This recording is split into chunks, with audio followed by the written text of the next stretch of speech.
Assalamualaikum warahmatullahi wabarakatuh.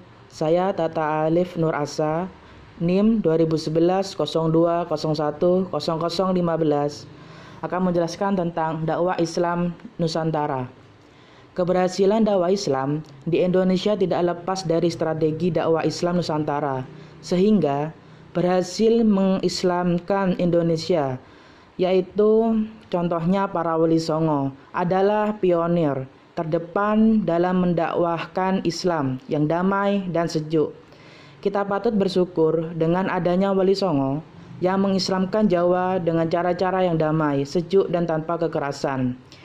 Islam hadir dengan wajah yang ramah. Islam dalam performance demikian ini didakwahkan dengan cara-cara yang baik dan tidak mengganggu harmoni sosial masyarakat Indonesia. Meski Islam sering dicap melakukan sinkretisasi budaya, pada yang sesungguhnya itu adalah cara Islam berdakwah agar mudah diterima semua kalangan, mulai ningrat, konglomerat, hingga rakyat.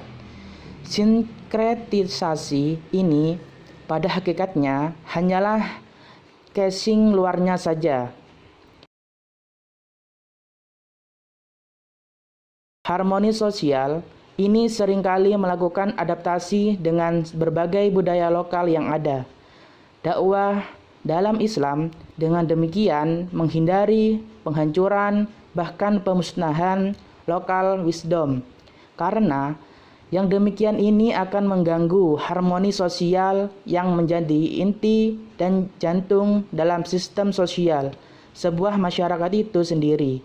Islam sedemikian rupa menghormati harmoni sosial tersebut. Demikian dari saya. Wassalamualaikum warahmatullahi wabarakatuh. Assalamualaikum warahmatullahi wabarakatuh. Saya Alvin Maulana dengan NIM 2011 0201 0036. Di sini saya akan menjelaskan tentang dakwah tanpa mengusik harmoni. Dalam Islam, ajaran-ajaran banyak yang menganjurkan tentang keharmonisan, yaitu upaya pencarian keselarasan sesama umat manusia, yang dalam hal ini adalah masyarakat. Harmoni sosial, sebagaimana yang telah dijelaskan tadi, juga menghindari adanya pemaksaan dalam berdakwah Islam, la ikraha fid din. Islam yang didakwahkan benar-benar berangkat dari kesadaran umat, bukan malah pemaksaan atas umat.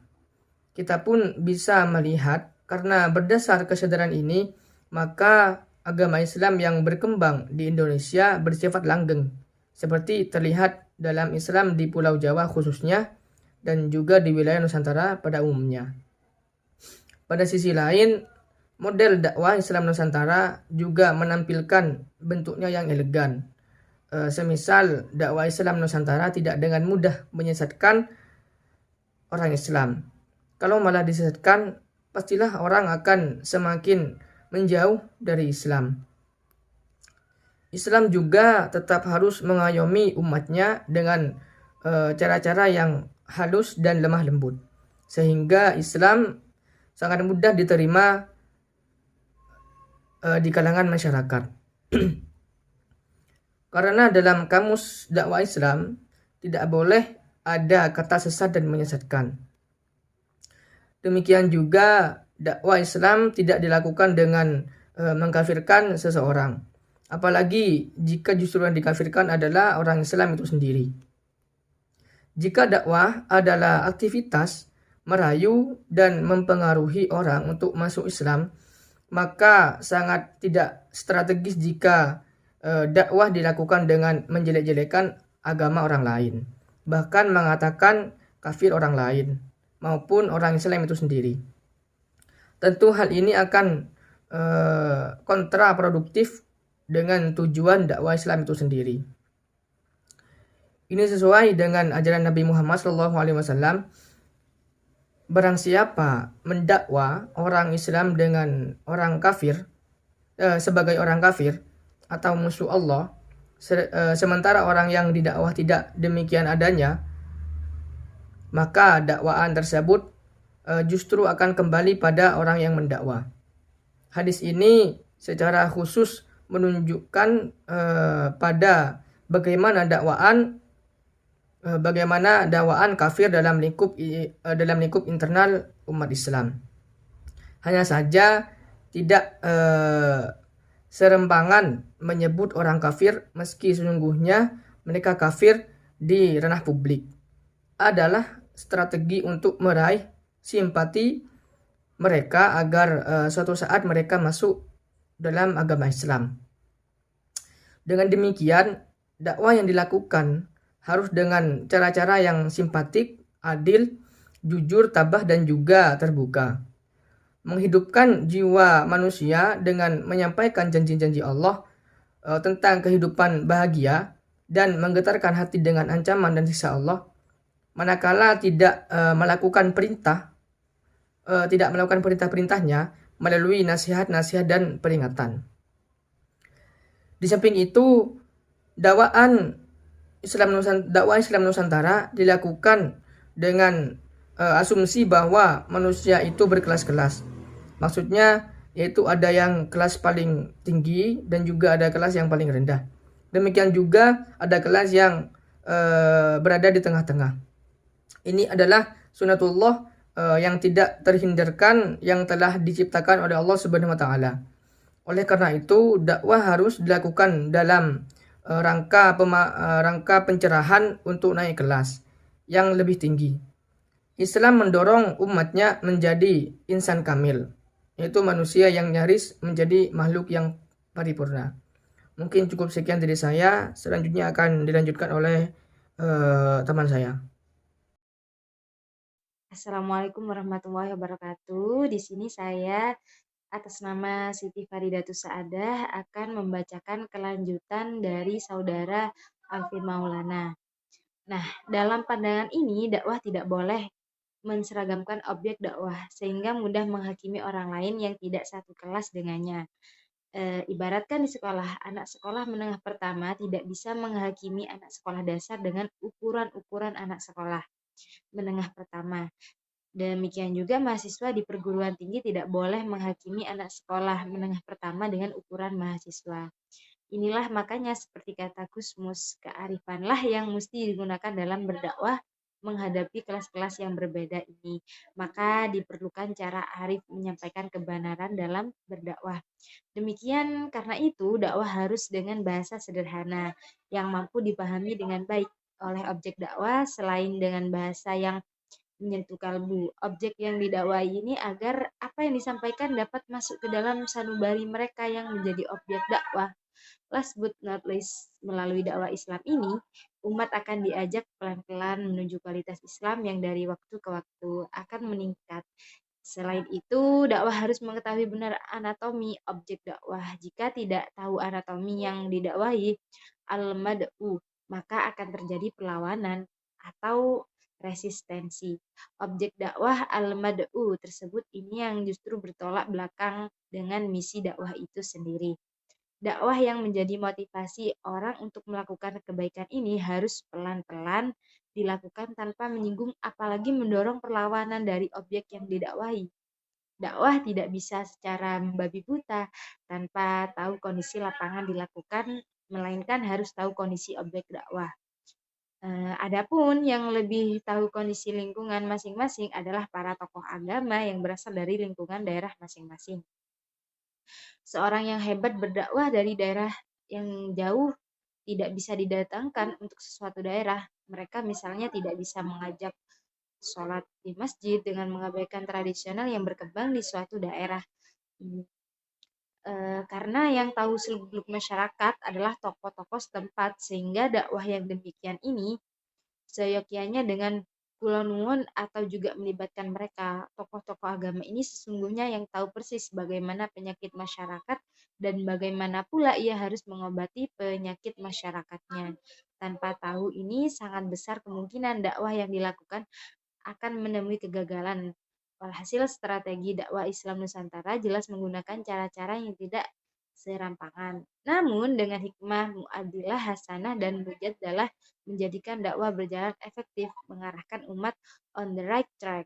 Sebagaimana firman Allah Subhanahu wa taala, "Serulah manusia kepada jalan Tuhanmu dengan hikmah dan pelajaran yang baik dan bantahlah mereka dengan cara yang baik." Sesungguhnya Tuhanmu dialah yang lebih mengetahui tentang siapa yang tersesat dari jalannya, dan dialah yang lebih mengetahui orang-orang yang mendapatkan petunjuk. Sekian dari saya. Wassalamualaikum warahmatullahi wabarakatuh. Assalamualaikum warahmatullahi wabarakatuh. Saya Elisa Fitri dengan NIM 2011020101032. Selanjutnya akan menjelaskan tentang menuju dakwah transformatif. Dakwah transformatif adalah model dakwah yang tidak hanya mengandalkan dakwah verbal atau konvensional untuk memberikan materi-materi keagamaan pada masyarakat, yang memposisikan dai sebagai penyebar pesan-pesan keagamaan, tetapi juga menginternalisasikan pesan-pesan tersebut ke dalam kondisi real masyarakat dengan cara melakukan pendampingan secara langsung pada masyarakat. Dalam dakwah ini, seorang dai memiliki fungsi ganda, yaitu pada satu sisi ia melakukan aktivitas penyebaran materi keagamaan, dan pada sisi lain, seorang dai adalah pendamping masyarakat untuk isu-isu seperti korupsi, lingkungan hidup, penggusuran, hak-hak perempuan, konflik antar agama, dan problem kemanusiaan lainnya. Dengan kata lain, peran dai dalam dakwah transformatif adalah sebagai agamawan organik, yaitu lebih menganjurkan peran dan fungsi kaum beragama yang tidak terlena dalam kesalahan pribadi, melainkan sebagai artikulator yang pandai menangkap pesan-pesan agama serta memiliki kesadaran kolektif yang tinggi terhadap perubahan sosial. Keberadaannya tidak hanya mengurusi masalah spiritualitas, tetapi mampu melakukan perubahan nyata di masyarakat. Oleh karena itu, seorang dai tidak cukup hanya punya bekal pengetahuan agama, namun ia juga seorang yang harus paham anatomi sosial berikut struktur sosial yang ada. Karena tujuan dakwah tidak berhenti pada penyampaian materi keagamaan belaka, tapi juga bagaimana materi ini bisa menjadi inspirasi dalam perubahan struktur sosial yang lebih baik. Dakwah ini sesuai dengan misi Islam yang sejak mula memang untuk visi transformatif. Ketika itu, Islam diangankan bukan hanya sekadar berubah akidah dari jahiliyah ke Islam, melainkan juga melakukan perubahan sosial dari masyarakat yang tidak adil, zalim, dan sewenang-wenang berubah menjadi masyarakat yang adil, damai, dan menghargai perbedaan kelas sosial. Ini bukti bahwa dakwah Islam dilakukan dengan visi transformatif yang jelas. Dakwah transformatif ditujukan pada formula Islam transformatif untuk menegakkan tatanan sosial yang adil, sehingga dakwah transformatif diisi dengan penafsiran agama yang memihak pada orang-orang yang tercacar dari mobilitas sosial, orang-orang yang tertindas dan terabaikan secara struktural. Inilah yang semestinya menjadi objek dakwah. Dalam dakwah transformatif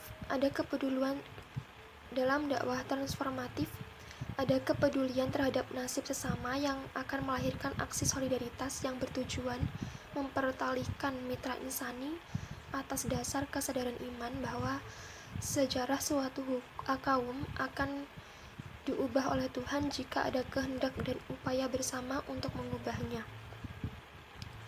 Dalam rangka ini, maka perlu untuk meneruskan pencerahan keagamaan dengan pendampingan untuk menuju cita-cita yang diidealkan tersebut. Dengan demikian, apa yang diidealkan dalam dakwah transformatif akan terwujud dalam kehidupan. Model Islam transformatif dalam dakwah akan diselaraskan dengan Islam empiris dalam kehidupan. Islam menjadi tidak jauh dengan apa yang diajarkan, karena Islam adalah pengamalan keseharian untuk menciptakan tatanan sosial yang damai, bermartabat, dan berkeadilan sosial. Jika ini terjadi, maka tidak lagi ada jurang menganga antara realitas kehidupan dan ajaran yang diamalkan. Dan inilah misi utama Islam di dunia dalam menegakkan moralitas yang berkeadilan. Ini yang bisa kami sampaikan dari kelompok tentang strategi dakwah Islam Nusantara. Kurang lebihnya mohon maaf. Wassalamualaikum warahmatullahi wabarakatuh.